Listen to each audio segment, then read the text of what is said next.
क्योंकि जब तक युवा आगे नहीं आएगा निश्चित रूप से किसी देश और प्रदेश का विकास नहीं होगा। इस समिट में न केवल देश बल्कि विश्व भर से निवेशकों का ध्यान राजस्थान की ओर आकर्षित किया है। इस समिट में 35 लाख करोड़ से अधिक के एमओयू साइन किए गए। ये तो उसके बाद भी हो रहे हैं, अब भी आ रहे हैं। निवेशकों द्वारा हमारे राज्य में व्यक्त किया गया विश्वास जो हमारे प्रयासों का एक सफल प्रमाण भी है। लेकिन हमारा काम यहां खत्म नहीं हुआ। निवेश प्रस्तावों को धरातल पर उतारने और उनमें हो रही प्रगति की हम निरंतर समीक्षा कर रहे हैं।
नमस्कार, खास खबर में आप सभी का स्वागत है। मैं हूं डॉक्टर प्रभात।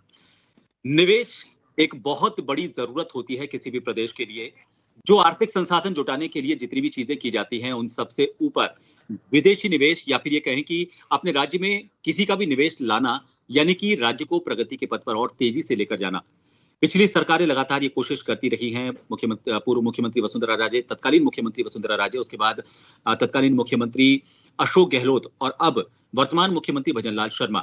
निवेश लाने को लेकर कई तरह के इन्होंने कार्यक्रम किए, लेकिन वो धरातल पर कितने उतरे? बड़े बड़े आंकड़ों की अगर हम बात करें, अखबारों में पूरे 8 कॉलम में आने वाले आंकड़ों की अगर हम बात करें, तो उनमें से धरातल पर कितने उतरते हैं, वास्तविकता में कितने सामने आते हैं, वो सही आंकड़ा है और वो ही उन कोशिशों को अंजाम पर ले जाने की जो भी चीजें होती हैं उनको सामने लेकर आता है। बहरहाल मुख्यमंत्री भजनलाल शर्मा अपने आप को काफी इस मामले में तसल्ली बख्श मानते हैं कि अभी से ही हमने अभी कुछ महीने पहले ही 2-3 महीने पहले ही तो हमने राइजिंग राजस्थान किया है और अब तक हमारे 10% जो एमओयू हैं वो धरातल पर भी आ चुके हैं, ऐसा मुख्यमंत्री का कहना है। अभी और क्या ऐसी कमियां हैं जिनसे ये रफ्तार और तेज हो, उन पर भी ध्यान देना जरूरी है। इन्हीं को लेकर हम बात करेंगे। हमारे साथ जो पैनल जुड़ा हुआ है, विशेषज्ञ जुड़े हुए हैं, उन सभी से आपका परिचय करवा देते हैं। वरिष्ठ पत्रकार श्याम सुंदर शर्मा जी हमारे साथ इस चर्चा में जुड़े हुए हैं। भाजपा से प्रवक्ता सुरेश गर्ग साहब हमारे साथ जुड़े हुए हैं और कांग्रेस प्रवक्ता भरत मेघवाल जी हमारे साथ इस चर्चा का हिस्सा हैं। श्याम जी, देखिए, करीब अब 12 साल करीब हम 12 साल तो नहीं, लेकिन हम तीसरा ये टर्म है किसी मुख्यमंत्री का, जब ये तीसरे मुख्यमंत्री जो इस तरह की कोशिशें कर रहे हैं और जो धरातल पर होती हुई नजर आ रही है। 10% का आंकड़ा उस वक्त की जो मुख्यमंत्री थी वसुंधरा राजे, उन्होंने भी छुआ। इससे पहले का जो आंकड़ा था अशोक गहलोत साहब का, वो थोड़ा सा कम रहा। अब आपको जो कोशिशें की जा रही हैं राजस्थान में और जिस तरह की तैयारियां की हैं, मुख्यमंत्री भजनलाल शर्मा ने एक अलग से आईएएस की नियुक्ति की है हर जिले में, वो लगातार उनके साथ मॉनिटरिंग कर रहे हैं। कोशिशें कितनी सफल होती हुई नजर आ रही हैं और क्या लगता है कि आपको अभी इसकी और समीक्षा किया जाना जरूरी है, रफ्तार और तेज हो सकती है? देखिए प्रभात जी, कोई भी मुख्यमंत्री अच्छा काम करने की कोशिश करता है तो उसके लिए तो प्रशंसा की जानी चाहिए। अब देखिए, राजस्थान में निवेश को लेकर की जो चिंता व्यक्त कर रहे थे, आज मुख्यमंत्री जी मैं सुन रहा था पूरा, उन्होंने कहा कि मैंने मैकेनिज्म तैयार किया है कि किसी तरह से जो निवेशक आ रहा है उसको परेशानी नहीं हो। तो उन्होंने कहा कि हर 11 तारीख को मैं समीक्षा करता हूँ और 1000 करोड़ रुपए से ज्यादा का निवेश जिसने किया है उसके ऊपर व्यक्तिगत ध्यान देकर के उसको धरातल पर उतारने की कोशिश करता हूँ। तो इसमें तो दिखेगा कि ये तो अच्छी बात है, उसको कोई बुरी बात नहीं है। और जिस प्रकार से उन्होंने आज कहा कि मैंने 14 चैप्टर जो खोले हैं प्रवासी राजस्थान को और विदेशों में, और उसको संचालित कैसे होगा वो अलग, उनकी कार्य प्रणाली किस प्रकार होगी और किस तरह से करेंगे, ये तो अच्छी बात है। उसको कोई इसमें ये नकारात्मक स्थिति तो आनी नहीं चाहिए। अब उन्होंने ये भी कहा है कि 30 अप्रैल तक अगर कोई रजिस्ट्रेशन करा ले, एमओयू कर लेगा, तो हम उसको जमीन देने के लिए एक पोर्टल शुरू किया है, उसको हम मई तक ले जाएंगे। तो ये अच्छी बात है, जैसे 15 मई तक उसको हम जमीन के अगर भू करेगा आवंटन तो के लिए बिल्कुल पोर्टल खोल देंगे जी। तो इसलिए नहीं, पोर्टल तो खोल दिया है, अब 31 मार्च तक करा दिए, उनका तो अभी कार्य शुरू हो गया, लेकिन वो कह रहे हैं कि अगर 30 आगे भी अप्रैल अगर 30 अप्रैल तक भी अगर रजिस्ट्रेशन करा देगा तो हम 15 मई तक उसको छूट देंगे कि वो अपने जमीन के लिए जो भी आवेदन करना है वो पोर्टल पे करे, और पोर्टल पे निस्तारण पारदर्शी तरीके से करेंगे। तो देखिए, मुख्यमंत्री अगर निवेशकों के बीच में आज जो कि देखिए जमीनों का आवंटन बांट रहे थे और कह रहे थे, और देखिए कल ही हमने राजस्थान दिवस बनाया है, और निश्चित तौर पे कोई अच्छा काम करता है तो निश्चित रूप से कोई भी पार्टी हो चाहे कुछ भी, उससे कोई बड़ी बात नहीं है। क्योंकि आप कह रहे हो कि धरातल पे हम 10% करीब उतारने की, 3 लाख करोड़ के एमओयू धरातल पे उतारने की बात आ रही है, तो 9% करीब बनता है। तो वो बात 9 या 8.5% करीब बनता है। लेकिन हाँ, अगर आप 6 महीने में ही, ये 6 महीने भी बीते नहीं पूरे, अगर आप धरातल पे उतार कर 9% लेके आते हैं, क्योंकि पहले का निश्चित रूप से अशोक गहलोत का तो केवल 2% ही था और वसुंधरा जी का 7% था, तो निश्चित रूप से उसको तो आपने पार कर लिया, क्योंकि आपके साथ प्रधानमंत्री खुलकर के सामने आए और आपको प्रशंसा करके गए, तो उसका तो महत्व मिलता ही है निश्चित तौर पर। अगर डबल इंजन की सरकार है तो बहुत सारी चीजें तो केंद्र से जुड़ी हुई होती है, और आपको निश्चित रूप से मैं कह सकता हूँ कि सुनहरे राजस्थान का जो सपना मुख्यमंत्री देख रहे हैं, उसमें तो मैं इसमें कोई आज की स्थिति में हम कोई बुराई करने की स्थिति में है भी नहीं। हम तो देखिएगा कांग्रेस को भी कहना चाहते हैं कि आप कम से कम 1 साल पूरा हो जाए, जब कह रहे हैं कि 2026 में हम इसको वापस से बनाएंगे, उस वक्त आप समीक्षा करके बताइए कि आपने ये चीज की थी और ये जब वादे किए थे पूरे नहीं हुए। आपका अधिकार है, देखिएगा किसी कमियों को उजागर करने का, अगर प्रतिपक्ष अगर उजागर करने का काम करता है तो एक अच्छी पहल मानी जानी चाहिए, उसको बुरा नहीं मानना चाहिए कि भाई जो कमियां उसको अगर उजागर। अब अधिकारी हैं, अच्छा अधिकारी तो ये पहले भी थे और अब भी अधिकारी हैं, अगर अधिकारियों को जिम्मेदारी देकर के आप खुले रूप में काम करने का मौका देते हैं और कहते हैं कि भाई आपने ये काम क्यों नहीं किया मुझे बताओ, क्योंकि मुख्यमंत्री की समीक्षा बैठक हर महीने होना एक बहुत बड़ा अच्छा संकेत जाता है कि आप उस बात के लिए चिंतित हो, केवल घोषणा नहीं की, आपने उसको धरातल पर उतारने का जो कुछ काम करके दिखाने का प्रयास किया। और 2030 जो सपना देख रहे हैं मुख्यमंत्री जी, चाहते हैं कि मेरा शासन वापस आए, वो तो पहले ही आ जाएगा। 2030 का टारगेट लेके चलने का मतलब है कि मैं बहुत सारी चीजें ऐसी करना चाहता हूँ जो धरातल पे आए। अब देखिए, ये तो जनता फैसला करती है, मैं और आप तो फैसला करते ही नहीं कि क्यों कौन का शासन राजस्थान में आएगा कौन का नहीं आएगा, ये तो जनता फैसला करती है। लेकिन आप अच्छे कर्म करके अच्छी चीजें करके अगर कुछ प्रयास करते हैं, उसकी प्रशंसा की जानी चाहिए। अब धरातल पे देखिएगा, निश्चित तौर पर अगर 9% अभी उतर रहा है, अगर 30 से 35% भी ये धरातल पे उतर जाता है तो निश्चित मान के चलेंगे कि एक अच्छी उपलब्धि इस मुख्यमंत्री के नाम लिखी जाएगी, जो इतिहास का पन्ना हमेशा कायम रहेगा कि भाई किसके जमाने में क्या कुछ हुआ था। जैसे वसुंधरा जी की बात कही जाती कि 6% ही उतार पाए थे और मुख्यमंत्री अशोक गहलोत तो 2% उतार पाए थे। अब क्या कारण रहे क्या नहीं रहे वो अलग बात है, क्योंकि अशोक गहलोत ने जाते जाते किया था एमओयू, और वसुंधरा जी ने भी किया था, शोर शराबा ज्यादा किया था लेकिन विवादित ज्यादा हो गया था। वो तो देखिए वो तो सुरेश गर्ग साहब ज्यादा जानते हैं अंदर की बात, तो वसुंधरा जी क्यों सफल नहीं हो पाई, और अशोक गहलोत के बारे में भरत जी बैठे हैं, उनको ज्यादा जानकारी होगी। मैं तो इस बारे में कह सकता हूँ कि मौजूदा मुख्यमंत्री की जो प्रयास है उसकी निश्चित रूप से प्रशंसा भी की जानी चाहिए, और ये भी ईश्वर से प्रार्थना करना चाहिए कि वो जो कुछ काम कर रहे हैं उनको अधिक शक्ति प्रदान करे कि वो राजस्थान के लिए कुछ कर पाए, और जी राजस्थान को देखिएगा बेरोजगारी की समस्या का समाधान हो सके, राजस्थान को कुछ मिल सके। तो एक अच्छी परंपरा, अच्छी शुरुआत के लिए हम उन्हें बधाई देना चाहेंगे। और प्रभात जी, आज के दिन तो मैं नहीं कहना चाहता कि वो अच्छा काम नहीं करे, जिस प्रकार से मैंने उनका भाषण सुना उसके अनुरूप अगर उनकी क्रियान्विति करने की शक्ति है और अधिकारी उनको मान करके काम करने की स्थिति करते हैं, तो राजस्थान का कल आने वाला कल निश्चित रूप से सुनहरा माना जाएगा।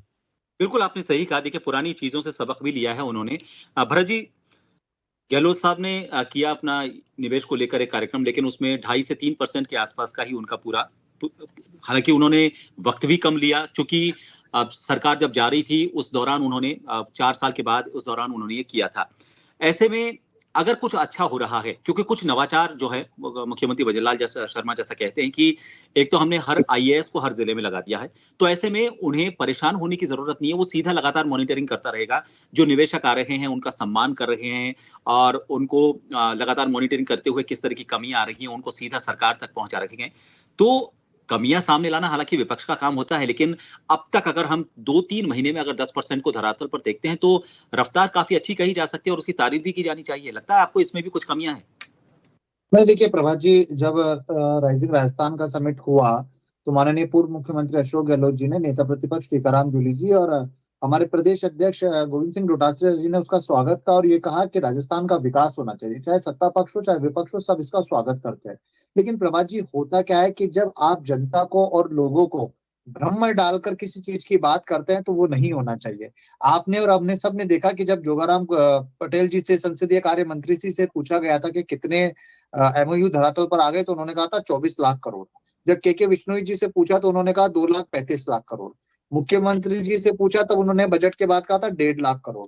तो आज तक ये खुद इस बात से सहमत नहीं है कि कितने एमओयू धरातल पर आ गए। श्याम जी ने और आपने भी अभी ये कहा कि विपक्ष को जो कमियां है वो कमियां बतानी चाहिए, और उन्हीं कमियों को अभी जो विधानसभा का सत्र बजट का चल रहा था उसमें माननीय नेता प्रतिपक्ष टीकाराम जूली जी ने बहुत ही बखूबी तरीके से बताया। उन्होंने उसमें बताया कि आपने इस राजस्थान की जीडीपी के 3 गुना से भी ज्यादा का एमओयू किया, 35 लाख करोड़। और उस एमओयू के अंदर आपने अधिकांश एमओयू ऐसे थे जिन पर जो 2 पार्टी होती है उन पार्टियों के साइन नहीं है। और सबसे बड़ी बात प्रभात जी, कि इन्होंने ऐसे एमओयू कर दिए जो एमओयू करने लायक ही नहीं थे, जो पहले से बन चुकी थी चीजें, उन चीजों का भी इन्होंने एमओयू किया। उसमें उदाहरण के तौर पर भी बताया गया माननीय नेता प्रतिपक्ष टीकाराम जूली जी ने कि भरतपुर में जिस होटल के अंदर ये समिट हुई उस होटल का एमओयू किया गया, जो होटल तो ऑलरेडी बन चुकी थी। वहां पर एक अस्पताल है, उस अस्पताल का एमओयू किया गया जिस अस्पताल का कंस्ट्रक्शन ही पूरा कंप्लीट हो चुका था। इसके अलावा जोधपुर के अंदर भी अधिकांश ऐसी कंपनियां हैं जो कंपनियां पहले से बन चुकी है और उन कंपनियों का एमओयू इनके द्वारा किया जा चुका है। तो जो 3 लाख करोड़ का ये एमओयू धरातल पर लाने की बात कह रहे हैं, वो एमओयू ऐसे एमओयू है जो ऑलरेडी पहले से बने जा चुके हैं। इसलिए ये 10% का आंकड़ा आ रहा है प्रभात जी। आज जब राइजिंग राजस्थान चल रहा था, कोई भी व्यक्ति, इवन आप हो, मैं हूं, कोई भी व्यक्ति हो, उस पोर्टल पर जाइए, अपना रजिस्ट्रेशन करिए और वो रजिस्ट्रेशन आपका हो जाएगा, आपका एमओयू हो जाएगा। ये आपने नहीं देखा कि अगर कोई व्यक्ति 100 करोड़ का टर्नओवर लेकर बैठा है, आपने उसका 1 लाख करोड़ का एमओयू कर लिया। आपने उसमें क्या चीजें चेक की? आपने कोई चीजें चेक नहीं की। और ये विधानसभा की प्रोसीडिंग में दर्ज है, कोई झूठी बातें नहीं है। इस सरकार ने सिर्फ और सिर्फ एक बखान किया। राइजिंग राजस्थान में करोड़ों रुपए का भ्रष्टाचार हुआ। नगर निगम के अंदर राइजिंग राजस्थान के नाम पर जो ओवरहेड साइन बोर्ड बनते हैं उसको 1.5 करोड़ रुपए का टेंडर दिया गया, जो 6 महीने में खुर्द-बुर्द हो चुका है। राइजिंग राजस्थान के नाम पर जेडीए ने एक दीवार 70 लाख की हमारे वार्ड के अंदर बनाई, जिस दीवार का ही निर्माण नहीं हुआ, और उस दीवार का काम सिर्फ रंगाई पुताई करके लाखों करोड़ों रुपए वो खा गए। होटलों के अंदर दारुएं परोसी गई और किस तरीके से जनता के पैसों को खुर्द-बुर्द किया गया। 35 लाख करोड़ में 28 लाख करोड़ सौर ऊर्जा का इन्होंने पश्चिमी राजस्थान में किया। वहां की जनता को क्या सुविधा मिलेगी? कोई सुविधा नहीं मिलेगी, क्योंकि सोलर पावर से जो बिजली जनरेट होगी उस बिजली को बाहर आंध्र प्रदेश, तेलंगाना, कर्नाटका आदि प्रदेशों के अंदर बेचा जाएगा। और वहां की आम जनता को क्या मिलेगा? कुछ नहीं। वहां की जो गोचर भूमि है, वहां की जो ओरण भूमि है, उस सभी भूमि को रिलायंस को, अडानी को, इन सबको बेचकर और उनसे औने पौने दामों पे खुर्द-बुर्द करके खरीदा जा रहा है। और इंदिरा मीणा जी ने तो बहुत ही बड़ा सवाल विधानसभा के अंदर प्रभात जी उठाया था कि माननीय मुख्यमंत्री जी के बेटे ने कितनी फर्मों के अंदर अपना टेंडर दिया है। क्या आज तक इन्होंने उस चीज को बताया कि ऐसा कुछ नहीं हुआ? इस राइजिंग राजस्थान के नाम पर करोड़ों रुपए का गबन करके जमीनें खरीदी जा रही है, सांठगांठ करी जा रही है। ऐसी कंपनियों को वहां पर टेंडर दे दिया गया है जिन कंपनियों को बने हुए 1 साल हुआ है, जिनका टर्नओवर 50 करोड़ है और वो 500 करोड़ का काम लेकर बैठी हुई है। मैं सवाल का जवाब ले लेता हूँ। गर्ग साहब, आपने सुना, देखिए आपने श्याम जी को भी सुना और आपने भरत जी को भी सुना। भरत जी का जो कहना है उसका लबोलुबाब ये है कि ये सिर्फ आंकड़ों की जादूगरी है और 10 लाख करोड़ जो, या फिर सॉरी 10% का जो आंकड़ा सामने आया है 3 लाख करोड़ का, ये सिर्फ आंकड़ों का खेल है। ऐसे कई एमओयू किए गए, कुछ उदाहरण भी इन्होंने दिए भरतपुर के, और ये कहना है कि जो चीजें तैयार हैं उसको आगे आने वाले वक्त में तैयार करने के लिए एमओयू कैसे हो सकते हैं। तो ये आंकड़ों का खेल है, उससे ज्यादा कुछ नहीं है। देखिए प्रभात जी, कांग्रेस के प्रवक्ता और कांग्रेस की आदत रही है झूठ बोलने की, ठीक है, मैं मान लेता हूं कि भरतपुर की एक होटल है, भरतपुर की होटल का कितने का होगा? 50 करोड़ का, 100 करोड़ का एमओयू होगा। जोधपुर की अगर इंडस्ट्रीज की मान लेता हूं तो 500 करोड़ रुपए का। मैं कह रहा हूं कि आज 3 लाख करोड़ रुपए के काम धरातल पे आए हैं। अब आप अगर उनको 1000 करोड़ को भी हटा देते तो 2,98,000 करोड़ रुपए के एमओयू आज धरातल पे आए। तो ये दर्शाता है, कांग्रेस की सोच को दर्शाता है। आज श्याम सुंदर जी ने भी कहा है कि पूर्व मुख्यमंत्री ने भी ये इस तरह का आयोजन किया था और क्या हुआ था, 2% भी धरातल पर नहीं आए थे। हम ये कह रहे हैं कि हमने प्रथम वर्ष पे राइजिंग राजस्थान का कार्यक्रम किया और उसमें से 35 लाख करोड़ रुपए के एमओयू हुए, उसमें से 3 लाख करोड़ रुपए अगर 6 महीने के अंदर आ जाते हैं तो ये राजस्थान की बहुत बड़ी उपलब्धि है। ये मुख्यमंत्री भजनलाल जी की बहुत बड़ी उपलब्धि कि हम प्रथम वर्ष के अंदर इस तरह का इन्वेस्टमेंट लेके आ रहे हैं। अरे भाई, भ्रष्टाचार की जहां तक बात करते हो, कोई 5 साल तक आपके पूर्व मुख्यमंत्री अशोक गहलोत जी ने जब ये कहा है कि मुझे कुर्सी बचाने के लिए मैंने मुख्यमंत्रियों को और एमएलए को खुला छोड़ रखा था, तो भ्रष्टाचार तो वहां था, खुलेआम भ्रष्टाचार था। जिस तरीके से पेपर लीक मामलों के अंदर करोड़ों रुपए का भ्रष्टाचार हुआ था, जिस तरीके से हर डिपार्टमेंट में जब मुख्यमंत्री जी को खुद को बोलना पड़ जाता था कि शिक्षकों के ट्रांसफर बिना रिश्वत के नहीं हो सकते, जब मुख्यमंत्री जी को ये बोलना पड़ जाता कि पीडब्ल्यूडी के इंजीनियर और ठेकेदार मिले हुए हैं, तो भ्रष्टाचार उसे कहते हैं कि जो मुख्यमंत्री खुद एक्सेप्ट कर रहा है। अरे भाई, हम पिछले 14 महीने के अंदर राजस्थान में सुशासन दे रहे हैं, अच्छा काम कर रहे हैं। ये स्वागत योग्य कदम है कि आप 3 लाख करोड़ रुपए के एमओयू धरातल पे आए। अभी राजस्थान स्थापना दिवस का साप्ताहिक कार्यक्रम चल रहा है, उसके अंदर निवेश उत्सव का जो कार्यक्रम था उसके अंदर बहुत सारे लोग आए हैं और एक अच्छा कार्यक्रम है। तो ये अच्छी चीज का स्वागत करने में कोई भरत जी कोई बुराई नहीं है। फिर दूसरा ये कह रहे थे कि जोगाराम पटेल जी ने कहा 24 लाख करोड़ रुपए के एमओयू है, एक मंत्री ने कहा साहब 2.5 लाख के। अरे भाई, समय समय पे परिवर्तन हुआ है। जब उन्होंने बोला था तब 24 लाख करोड़ रुपए के एमओयू होंगे, लेकिन जब राइजिंग राजस्थान हुआ था तब हमारे 35 लाख करोड़ रुपए के एमओयू हो गए थे। जब आप ये बता दीजिए कि भाई उस टाइम पे धरातल पे 2 लाख करोड़ का आए होंगे, अभी 3 लाख करोड़ रुपए के आ गए। तो ये सब चीजें अभी ऐसे ही इन्होंने रोजगार के मामले में कहा था कि साहब एक जगह तो 45,000 रोजगार दिए, एक जगह 47,000 रोजगार का आ रहा, एक जगह 60,000। अरे भाई, जब 45,000 युवाओं को हमने नौकरी दे दी थी तब 45,000 थे, आज हमने 60,000 युवाओं को नौकरी दे दी तो 60,000 है। तो भाई, ये समय के हिसाब से परिवर्तन हुआ है। आज की वर्तमान स्थिति है कि 60,000 से ज्यादा लोगों को हमने नियुक्तियां दे दी हैं, 85,000 के लिए विज्ञप्तियां निकाल दी है। हमारा कमिटमेंट है 4 लाख युवाओं को सरकारी नौकरी देना, 6 लाख को रोजगार, दूसरे रोजगार देना। ये हमारा कमिटमेंट है, हम कर रहे हैं। अब इनसे पूछ लीजिए कि इन्होंने 5 साल के अंदर कितने रोजगार दिए।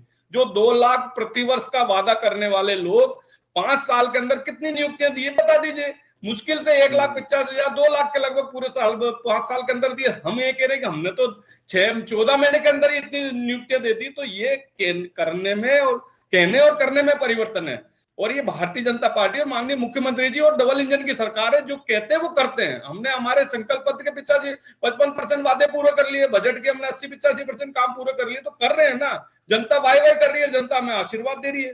जब हम अच्छा काम कर रहे हैं तभी अभी उपचुनाव हुए, उपचुनाव में हमें आशीर्वाद दिया ना जनता ने। आप तो 5 अलग अलग गुटों में बटकर अपने वर्चस्व की लड़ाई की बात कर रहे हैं। आप विधानसभा की बात करें तो बता दीजिए, नेता प्रतिपक्ष ने माफी मांग ली, इसके बाद आपके कांग्रेस के जो प्रदेश अध्यक्ष है वो विधानसभा से गायब हो गए। आपके जो पूर्व मुख्यमंत्री वो विधानसभा तक तो आ गए, लेकिन विधानसभा के अंदर नहीं आए, बाहर से अपने स्टेटमेंट देके चले गए। तो ये सब चीजें कांग्रेस में है, वर्चस्व की लड़ाई कांग्रेस में चल रही है साहब, इस तरह से। और हम तो राजस्थान का, राइजिंग राजस्थान से राजस्थान को आज $350 बिलियन की अर्थव्यवस्था करने का हमारा लक्ष्य वो कर रहे हैं, हम निश्चित रूप से करेंगे।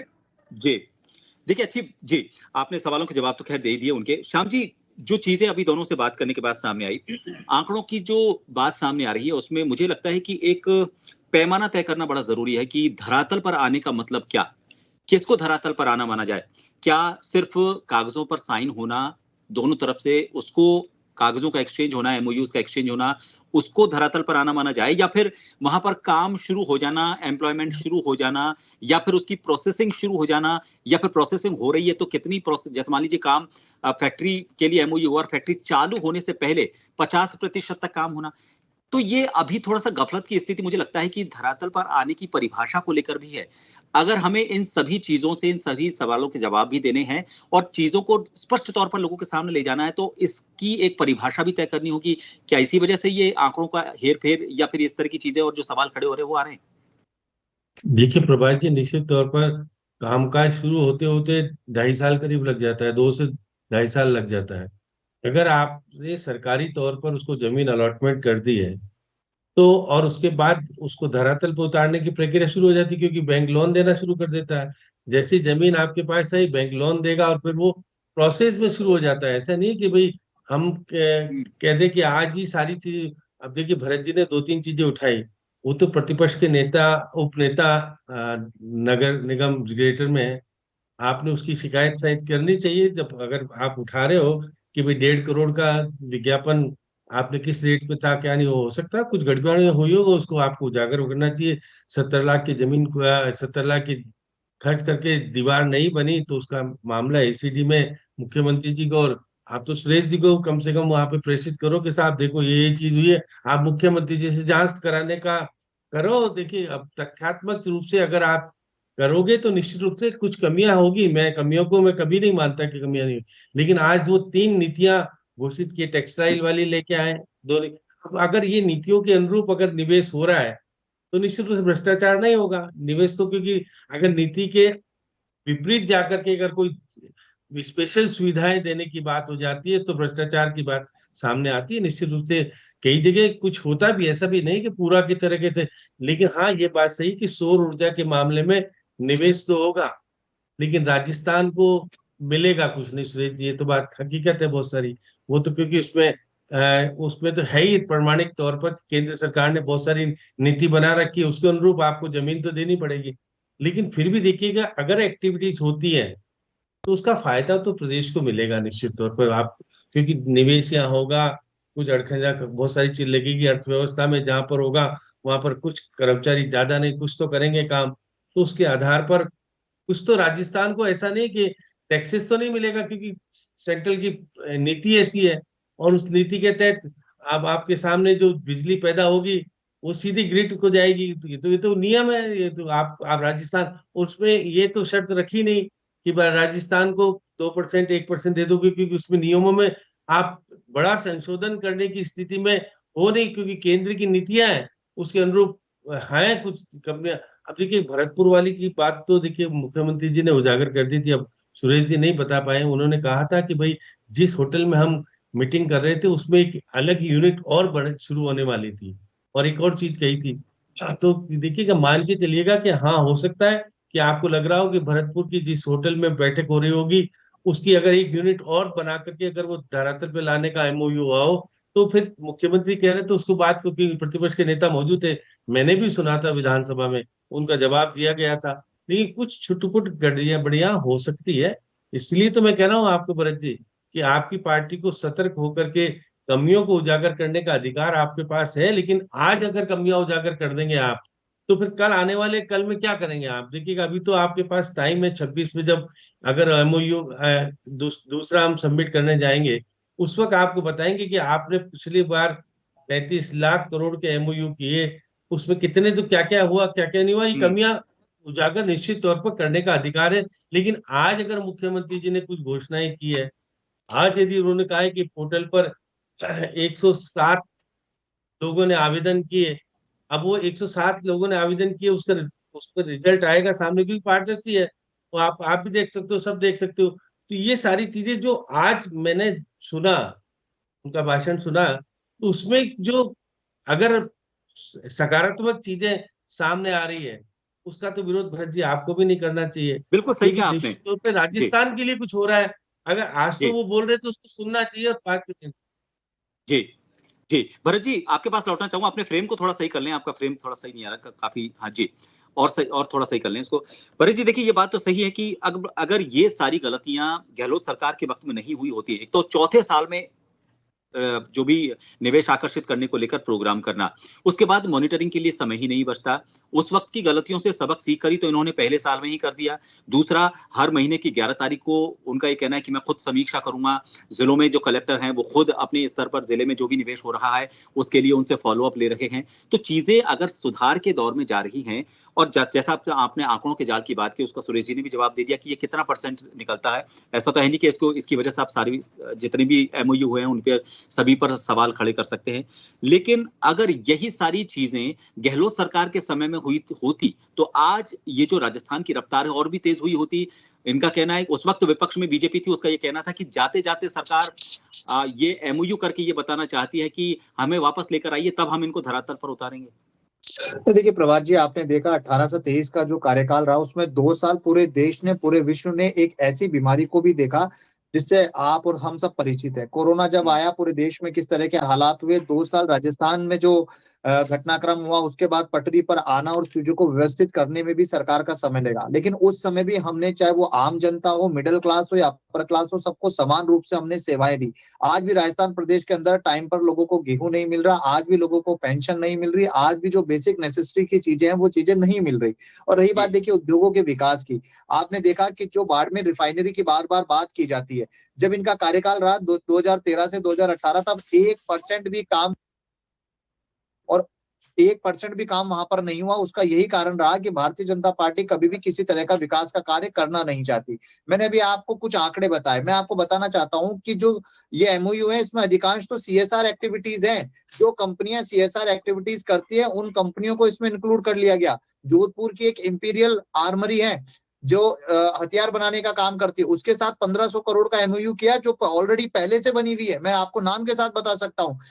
एक MOU इन्होंने जो किया उसमें मारवाड़ सीमेंट करके कुछ है, एक कंपनी का नाम है, जिसके साथ इन्होंने MOU कर लिया। वो MOU इन्होंने पहले से काम कर लिया था, उसके साथ दोबारा MOU कर लिया। एक पॉलिटेक्निक कॉलेज के अंदर ग्रीन कैंपस में पेड़ पौधे लगाने की कंपनी थी जिसके पास 15-15 लाख के CSR एक्टिविटीज के MOU थे, वो MOU उन्होंने 21 लाख रुपए में दोबारा कर लिया। अब आप बताइए, ये 4 से 5 तो मैं उदाहरण बता रहा हूँ। जब आपने इस तरह के MOU, जी मैं जवाब ले लेता हूं, जब आपने इस तरह के MOU कर लिए तो आप ये मानिए कितने सारे MOU आपने किए होंगे। सुरेश जी पूरी फहरिस्त ये लेकर आए हैं सामने, और ये बात तो खैर अगर कोई सवाल उठ रहा है तो उसका जवाब देना जो सत्ता पक्ष को उसकी जिम्मेदारी भी बैठती है। क्या ऐसा भी कोई प्रावधान है कि अगर मान लीजिए किसी ने सरकार को गलत आंकड़े पेश करके या गलत फहमी में रखकर या उन्हें गलत जानकारी देकर MOU साइन किए हैं और पहले ही चीज सामने है, तो क्या उन पर किसी तरह की कार्रवाई को लेकर भी कोई प्रावधान है, या फिर ये आंकड़ों में जुड़ चुके हैं, अब इन पर कुछ नहीं किया जा सकता? कई उदाहरण उन्होंने दिए सुरेश जी। नहीं, ऐसा नहीं है। जैसे अभी आपने देखा होगा, खुद अभी इन्होंने कहा है श्याम सुंदर जी ने कि कांग्रेस ने सदन में ऑब्जेक्शन किया था कि साहब भरतपुर की जिस होटल के अंदर राइजिंग राजस्थान का कार्यक्रम हो रहा था उसका भी MOU किया था, और फिर सदन में उसका जवाब दिया गया था कि वहां पे नई यूनिट तैयार हो रही थी, उसका MOU था। तो खंडन तो यही हो गया। तो ये कांग्रेस के लोग केवल झूठ बोलने की प्रवृत्ति बन चुकी है। हम ये कह रहे हैं कि भाई आज हम 3 लाख करोड़ रुपए के MOU धरातल पे ला रहे हैं। अरे ये स्वागत ही हो गया। अगर मान लो, मैं फिर शुरू में भी मैंने कहा कि 1000-2000 करोड़ के हो सकता है MOU इस तरह के हो जो पुराने हो, लेकिन उसका भी जवाब है कि वो निश्चित रूप से नए होंगे क्योंकि कांग्रेस को पता नहीं होगा। तो ये चीजें कांग्रेस की आदत में है, झूठ बोलना। खैर ठीक है, उम्मीद ये की जानी चाहिए। देखिए मैं तो ये कहता हूं कि रफ्तार चाहे कैसे भी हो, अभी वक्त बहुत सारा है। अगर किसी तरह की कोई कमी, भरत जी माफी चाहूंगा क्योंकि समय पूरा हो चुका है, लेकिन जो आपने प्रभात जी, एक प्रतिष्ठित न्यूज़पेपर प्रिंट मीडिया में छपी हुई चीजें हैं जिसमें जवाब है, झूठ नहीं बोल रहे। ठीक है, ये एक प्रतिष्ठित प्रिंट मीडिया की छपी हुई चीजें हैं। बिल्कुल, ये बड़े बड़े अखबारों के अंदर आता था कि आपने फ्री मोबाइल बांटे थे, पता लगा था कि उस गृहिणी के विचारों के पैसे भी जल गए आपके उस मोबाइल से।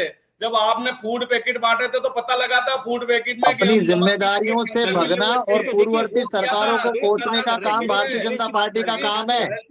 जवाब देना नहीं बन रहा सुरेश जी, आपसे जवाब देना नहीं बन रहा। राजस्थान के विकास को, निवेश को लेकर बात करें हम सुरेश जी। देखिए राजस्थान के निवेश को लेकर बात चल रही है। अगर हम इस तरह से उस दौर में चले जाएंगे तो बहुत लंबी बहस हो जाएगी और वो हम लीक से हटकर भी हो जाएंगे। लेकिन देखिए अभी 2-3 महीने में कोई भी आंकड़ा है, मैं चलिए 10% को मैं 5% भी मानकर चलूं, और यही रफ्तार अगर बाकायदा बनी हुई रहती है, और ये बात देखिए आपको भी, सत्ता पक्ष को भी माननी चाहिए, अगर मान लीजिए किसी चीज, हो सकता है कि सारी चीजें आपके सामने ना आए, किसी कंपनी ने आपके साथ एमओयू करते वक्त चीजों को छुपाया हो, विपक्ष अगर आपके सामने उन चीजों को लेकर आ रहा है तो आपकी जिम्मेदारी बनती है कि आप उनको देखें, चेक हो रहा है, अच्छी बात है। लेकिन अभी चूंकि पूरे 3.5 साल के आसपास का वक्त अभी बाकी है, मुझे लगता है जो रफ्तार अभी भजनलाल सरकार ने पकड़ी और जिस तरह की चीजें हैं, बिल्कुल चेक पॉइंट्स बनाए गए हैं, हर महीने की 11 तारीख को खुद मॉनिटरिंग करेंगे, जिम्मेदारी दी गई है आईएएस अधिकारियों को, तो मुझे लगता है कि सुधार की काफी अच्छी गुंजाइश है। और पिछले जो भी सरकारों के आंकड़े रहे हैं, उम्मीद की जा सकती है कि अगर इस तरह से काम पारदर्शिता के साथ अगर होता है, विपक्ष की बातों को ध्यान में रखते हुए सत्ता पक्ष आगे बढ़ते हुए अपनी कार्य योजना में और रफ्तार पकड़ता है, तो मुझे लगता है कि जब ये कार्यकाल पूरा होगा भजनलाल सरकार का, तो एक सुखद आंकड़े के तौर पर ये आंकड़े सामने आएंगे, और जो पिछले सरकारों के जो रिकॉर्ड है उनको तोड़ते हुए भी नजर आएंगे। और राजस्थान जो है और तेजी से न सिर्फ राजस्थान के लिए बल्कि भारत में भी अपना एक बहुत अच्छा योगदान देता हुआ नजर आएगा। बहुत बहुत शुक्रिया आपका हमसे इस खास खबर में जुड़ने के लिए। नमस्कार।